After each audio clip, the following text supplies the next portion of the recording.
जिले की आईपीएस अधिकारी आरती वर्मा एक ऑटो में भटकर अपने घर जा रही थीं। ऑटो चालक को यह बिल्कुल अंदाजा नहीं था कि जो महिला उसकी ऑटो में बैठी हुई है वो कोई आम महिला नहीं बल्कि जिले की आईपीएस अधिकारी हैं। आरती लाल रंग की साड़ी पहने हुए थीं और देखने में वो बिल्कुल एक आम सी महिला लग रही थीं। वो अपने भाई की शादी में शामिल होने के लिए छुट्टी लेकर अपने घर जा रही थीं। आरती ने सोचा कि अपने भाई की शादी में वो आईपीएस अधिकारी के रूप में नहीं बल्कि सिर्फ एक बहन के तौर पर जाएंगी। ऑटो चलाते हुए चालक ने कहा, मैडम, आपकी वजह से मैं इस रास्ते से जा रहा हूं, वरना मैं यहां कम ही जाता हूं। आरती ने पूछा, पर ऐसा क्यों भैया? इस रास्ते में क्या समस्या है? चालक ने कहा, मैडम, इस रास्ते पर कुछ पुलिस वाले अक्सर खड़े रहते हैं। हमारे इलाके का जो इंस्पेक्टर है वही ऑटो वालों के चालान बिना वजह काटता है और उनसे पैसे वसूलता है, और जो उसकी बात ना माने उसकी मार भी खानी पड़ती है। आज तो भगवान जाने किस्मत में क्या लिखा है, ऊपर वाला करे कि इस टाइम पर वो इंस्पेक्टर रास्ते में ना मिले।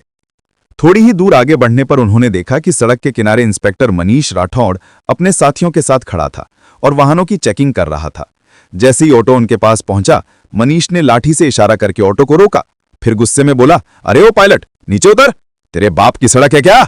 इतनी तेज स्पीड में ऑटो चला रहा है, कानून का कोई डर नहीं है क्या? चल अब जल्दी से 5,000 का चालान भर। उसने चालान बुक निकाल ली। ऑटो चालक रमेश कुमार डरते हुए बोला, साहब, मैंने कोई नियम नहीं तोड़ा, कृपया ऐसा मत कीजिए, मेरे पास इतने पैसे भी नहीं है। यह सुनकर इंस्पेक्टर मनीष और भड़क गया। उसने कहा, ज्यादा जुबान मत चलाना मेरे सामने, पैसे नहीं है तो ऑटो क्या फ्री में चलता है? कागज निकाल। रमेश ने कागज दिखाए, सब ठीक थे। फिर भी मनीष ने कहा, कागज सही है पर चालान तो भरना ही पड़ेगा। अब 5 नहीं तो 3,000 दे, वरना तेरी ऑटो सीज कर दूंगा। पास खड़ी आरती ये सब ध्यान से देख और सुन रही थी।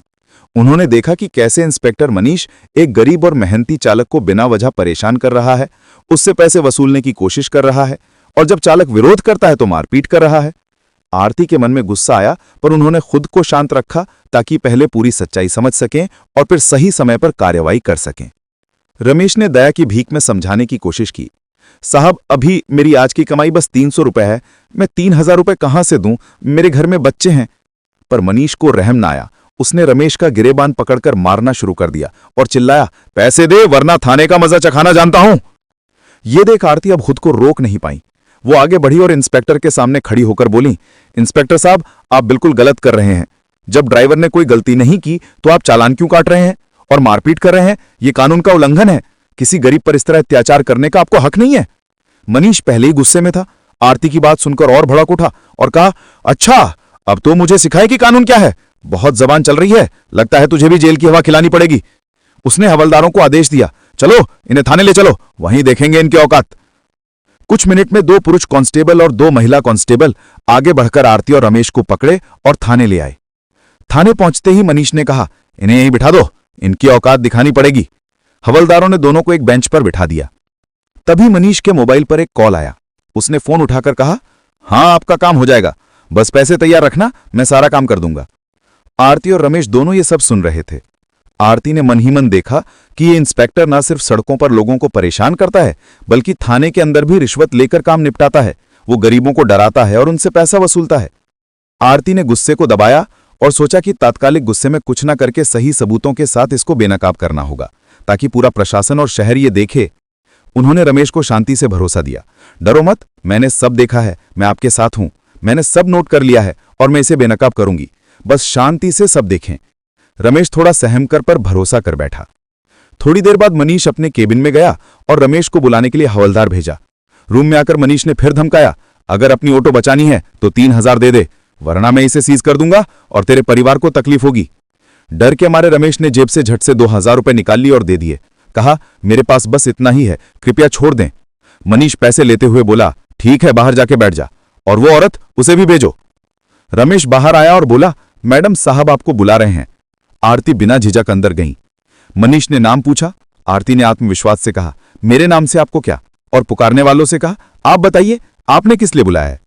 मनीष ने धमकी भरे लहजे में कहा, ज्यादा अकड़ मत दिखाओ, हम तुम्हारी अकड़ उड़ाकर रख देंगे। पर आरती बेखौफ थी। मैं आपको 1 रुपया भी नहीं दूंगी, मैंने कोई गलती नहीं की है। आप किस अधिकार से किसी को मारपीट और रिश्वत के लिए पकड़ते हैं?